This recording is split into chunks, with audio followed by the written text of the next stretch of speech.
शिव के मनाई बहो शिव माना काले के शिव के मनाई बहो शिव माना चढ़ाई पूरी कचौड़ी शिव के बनाई ना भारे पूरी कचौड़ी शिव के बनाई ना भारे भगिया के गोला का पाई बहो शिव माना चढ़ाई काले के शिव के मनाई बहो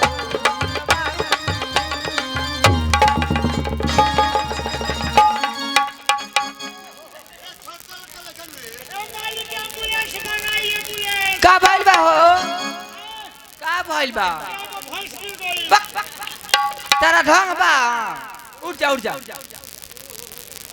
हो काले के शिव के मनाई बा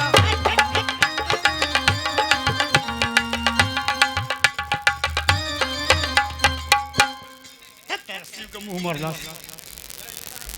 अरे हमनी के लाश लदानी तो पोषण परियो सो हेतने माला छोरो हस्ते में कमाल हनी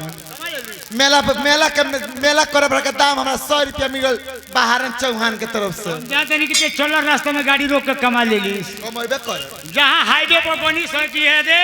सर उतर के हाय राजा दे दो 10 रुपया हम उहे होई रे चिन्हत इसके नहीं कि तू लोग ना हो तू हो देख ले बड़ी ए चलो अरे काले के शिव के मनाई बहो शिव माना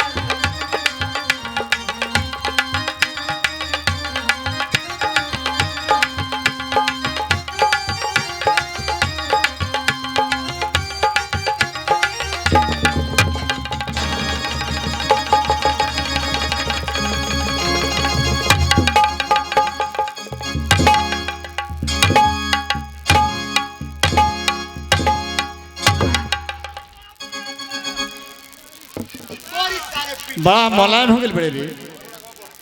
बड़ी सारे पिटा लाई सारी कर हां चाय चलाता है एकदम नहीं छो देखले मर हम ठीक बनी रे झमरिया चाय पिए दे अपना बाप की स्त्री रहता है वो हता कि अगर बाबूजी की झोर है ऊपर दिया ले के शैतान के पकड़ना हां एक बात बतलाओ का वाह जौन सब लड़की झुंड में सबसे पीछे गेल सा पिछली जौन के नजर हमार नजर अभी एक महिला 17 की सरिया ली बहुत ना तो हमारे ऐसा लग रहा कि चार चांद लगा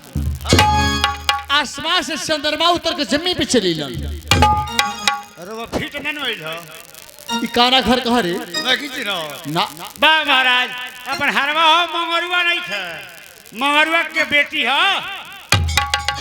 पकड़ना ये मंगरुआ के बेटी है हां बटन वही मंगरुआ के बेटी है खानदान हमारे खेत बाहर चल गई हां वो है हां अब मंगरुआ घाटी गल रहा हमारा खेत बाहर चला हां ये गरीब किसान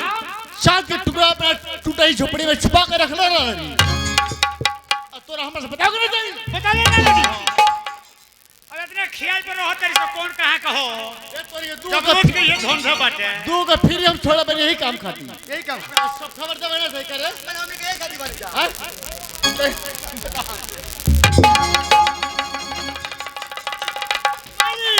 गोई भी शंकर जी के मंदिर में जल ढारे चली ना तो भाग जाई चल पकड़ना देरी हो जाई चली चल ये हमारे नजरिए में बस गेल बिया एकरा से रास्ता में भेंट कर बहुत जरूरी बा चली चलाओ बढ़िया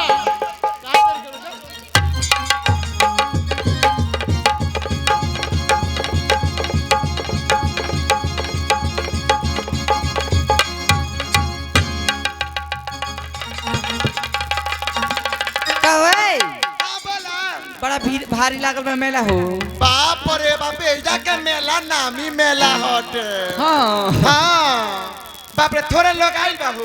ना लोग तो आइल बा जिलेबी के दुकान तो हुआ इतना सुंदर सुंदर बैठवा आइल बालू बाप हो मर देख के सतिया मुंह से पानी छूट जहां चालू तहां लइकर के फेर में रहिल अपना काम ना ताके जी लइकर फेर अरे हर हर